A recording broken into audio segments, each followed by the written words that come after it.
ప్రతి ఇంట్లో 72 ఇంచుల కలర్ టీవీలు కావాలి, ఇంట్లో హోమ్ థియేటర్లు కావాలి, రాజస్థాన్ మార్బుల్స్ కావాలి, పెద్ద పెద్ద సోఫాలు కావాలి.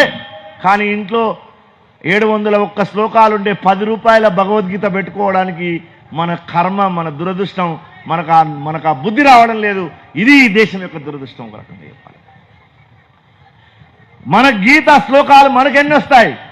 ఇవాళ ఇతర మతాల వాళ్ళ పిల్లలు చూడండి, చదవచ్చిన వాడు రానివాడు సంఖలో పుస్తకం పెట్టుకొని పలానా తేదీ వచ్చిందంటే పోతున్నాడు. మనం ఎంతమంది గుడికి పోతున్నాం? ఆదివారం వచ్చిందంటే లుంబిని పార్క్ పోదామా, నెహ్రూ జువలాజికల్ జంతువుల పక్కన దిగి ఫోటోలు దిగడాలు, మళ్ళీ దీన్ని సెల్ఫీ, ఫేస్బుక్లు, ఇన్స్టాగ్రామ్లు, ఇవి మళ్ళీ బంధువులందరూ చూపించాలి మనం జంతువులుగా మారిపోయినామని చెప్పేసి.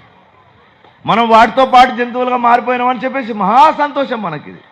మన బిడ్డలకు మనం ఈ సంస్కారాలు ఇస్తే కదండి వాళ్ళు మనం పెద్దవాళ్ళు అయిన తర్వాత చూసుకునేది. ఇది ఇవాళ మనం ఆలోచించాల్సినటువంటి విషయం.